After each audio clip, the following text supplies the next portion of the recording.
안녕하십니까. 김갑수 TV 방송 강의에서는 조선 역사에 대해서 잘못된 통념들을 다시 생각해보고 고치는 좀 유익한 시간을 갖도록 하겠습니다.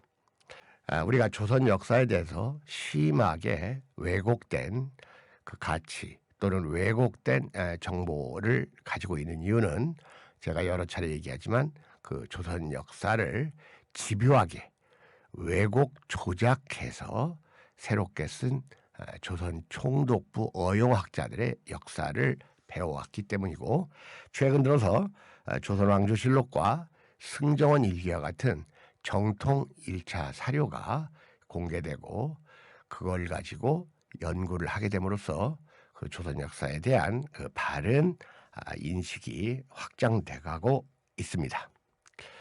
조선의 이 천주교 박해, 조선의 천주교 박해가 아주 비정상적으로 가혹했고 그것이 부당한 것처럼 말하는 가치관도 통념으로 자리 잡혀 있습니다.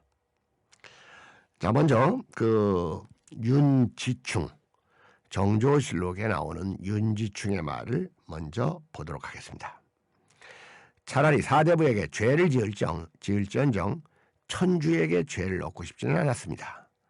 그래서 결국 집안의 땅을 파고 신주를 묻었습니다. 그리고 죽은 사람 앞에 술잔을 올리고 음식을 올리는 것도 천주교에서 금지하는 것입니다. 이 윤지충은 그 전라도 진산 출생인데요. 25살에 진사가 되고 이듬해 서울에 와서 외사촌이 정약용입니다. 다산. 외사촌 정약용의 가르침에 따라 천주교를 믿고 영세를 받았습니다. 그 뒤 천주교에 대한 단속이 심해지자 시골집에 숨어 신주를 불사르고 신앙을 지켰습니다. 윤지충은 어머니 권씨가 별세하자 이 장사를 지낼 때 천주교 교리에 따라 혼백의 위패를 만들지 않고 제사도 지내지 않았습니다. 그래서 불효, 불충, 악덕의 죄로 처형되었죠. 이로써 그는 조선 천주교 사상 최초의 순교자가 되었습니다. 자, 그런데 여러분들 당시 조선의 법률 역할을 하던 대명률에는 이런 게 있습니다.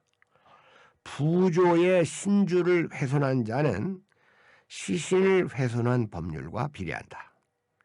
자손이 조부모나 부모의 시신을 훼손하고 버린 경우에는 참수하되 두 죄가 함께 발생한 때에는 무거운 쪽으로 논제한다. 자, 이렇게 되어 있습니다. 자, 여러분 갈릴레이를 잘 알고 있을 겁니다. 이 갈릴레이는 이 하늘의 움직임이 바티칸이 교리와 상충된다는 사실을 아주 일목요연하게 보여주는 기구 망원경을 유포시켜가지고 이 사제들을 아주 난처하게 만들었어요. 우리가 알고 있는 역사에서는 또 이 갈릴레이가 이렇게 천동설과 지동설에서 그 지동설을 주장해가지고 이제 핍박을 받은 것처럼 많이 알려져 있는데, 이 그 미초가쿠가 쓴 그 평행우주의 그 책을 보면 이 아주 사제들을 난처하게 만드는 망원경을 만들었던 것이 실제 이유였다. 이런 얘기를 해요. 자, 근데 여러분 브루노라는 사람 아십니까? 브루노. 이 브루노는 하늘에는 무수히 많은 행성들이 존재하며 그곳에는 무수히 많은 생명체들이 살고 있다라고 말함으로써 결국 인간을 우주의 중심에서 내쫓았기 때문에 로마의 저잣거리에서 화형을 당한 인물입니다. 자, 그런데 로마 교황청은 1992년 갈릴레이의 명예를 회복시키면서 350년 만에 공식적으로 사과를 했지만 갈릴레이보다 덜 유명한 브루노의 명예는 400년이 지나도록 아직 회복시키지 않고 있습니다. 지금 제가 로마 교황청 얘기를 왜 하고 있습니까?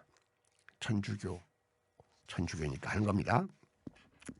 자, 여러분 바비도라고 들어보셨습니까? 우리 김성한 선생의 소설 바비도가 있죠. 단편소설.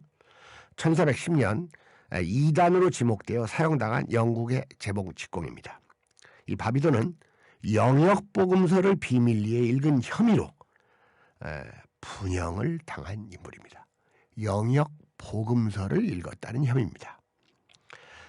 자, 여러분 조선의 황사영을 잘 알 겁니다.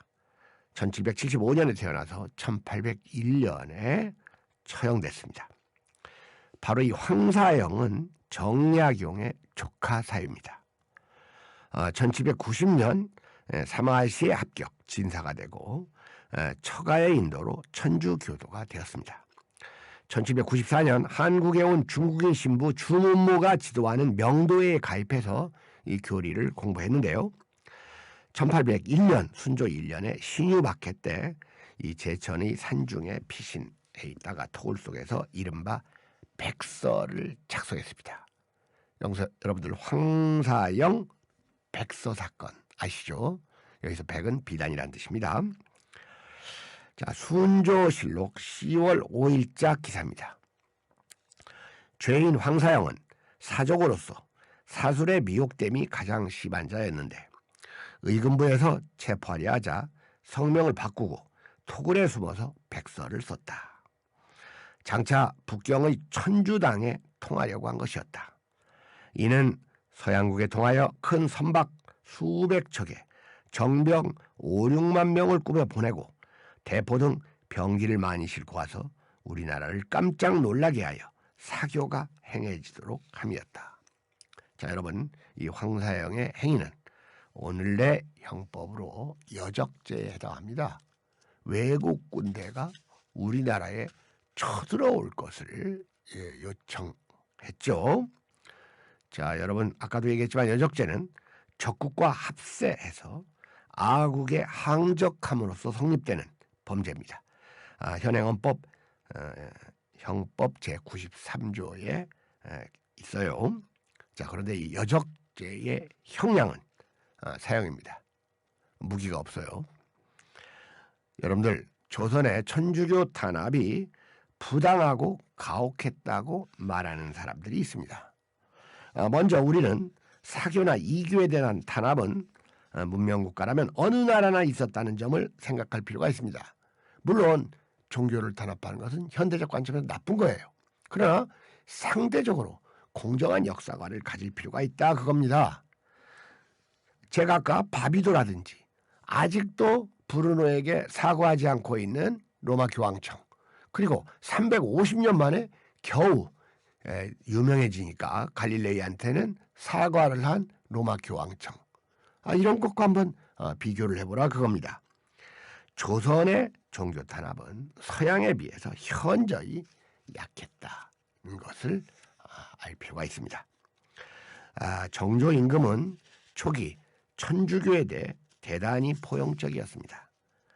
윤지충이나 황사영 같은 사람이 나왔다는 것 자체가 그것을 역설적으로 말해줘요.